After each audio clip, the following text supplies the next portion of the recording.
આ યાદ રાખજો, દીકરા હોય કે દીકરી હોય, પોતાની કુળદેવી છે, પોતાના આરાધ્ય દેવ છે, ભગવાન રામચંદ્ર છે, ભગવાન કૃષ્ણ છે, ભગવાન મહાદેવ છે. તમે જેને માનતા હોય દિલથી, તમે રાત દિવસ જેને સૌથી વધારે ચાહતા હોય ભગવાન કે માતાજીને, એની આગળ જઈ, એને છબી આગળ, એના દીવા આગળ, એના મંદિરમાં, એના મઢમાં, એના વિસ્તારમાં જઈ અને એની આગળ જઈને ખાલી દંડવત થશો અને દંડવત થઈ અને વધુ ખાલી 2 કે 5 મિનિટ, 2 મિનિટ, હું તો કહું છું 2 મિનિટ ખાલી આમ નામ રહે ને, અને જે પ્રાર્થના થાય ને એ ચાલુ જ રાખજો, ચાલુ જ રાખજો. એ દંડવત થવામાં ખાલી 2 આંસુડા ધરતી પર પડી જાય ને એટલે સમજી લો માએ સ્વીકારી લીધા. પણ ક્યારે થશે? જ્યારે 2 મિનિટ 5 મિનિટ આમ રહેશો દંડવત પૂરેપૂરા, એકદમ ઢીલા મૂકીને શરીર છોડ દેવાનું. માં લે આ તારા શરણે છું, જો બધું કરીને થાક્યો છું, મારાથી ના ભક્તિ થાય એમ છે,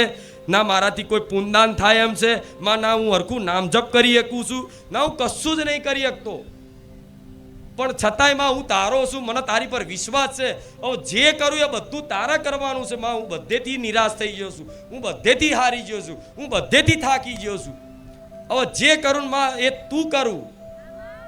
તું મારો ભગવાન ગણું, ગુરુ ગણું, જે ગણું તું માં, બધું તું જ છું મારા માટે આ સંસારમાં, તારા સિવાય મારું કોઈ નહીં.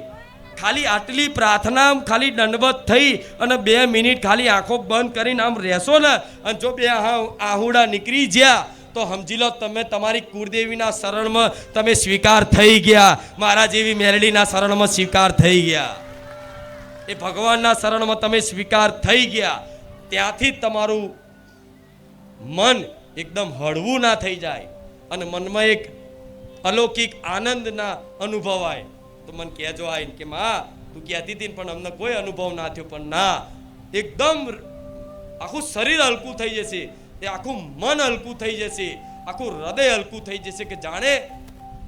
જન્મો જન્મનો કંઈક ભાર હતો એ ભાર આજે મારા માથેથી ઉતરી ગયો, મારા મન ઉપરથી ઉતરી ગયો, એવી અનુભૂતિ થશે પોતાના દેવ આગળ સમર્પણ કરવાથી. આ બધું કરો તો અનુભવ થાય, પણ કોઈ કશું કરવું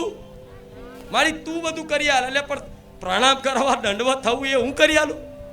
તો હું તમને માં ફરજ નિભાવે છે જો કે કઈ રીતે પ્રણામ કરવા, કઈ રીતે નમસ્કાર કરવા, કઈ રીતે દંડવત થવું, એ મારા જેવી માં જ શીખવાડે, બીજું કોઈ ના શીખવાડે, બીજું આ સંસારમાં કોઈ ના શીખવાડે.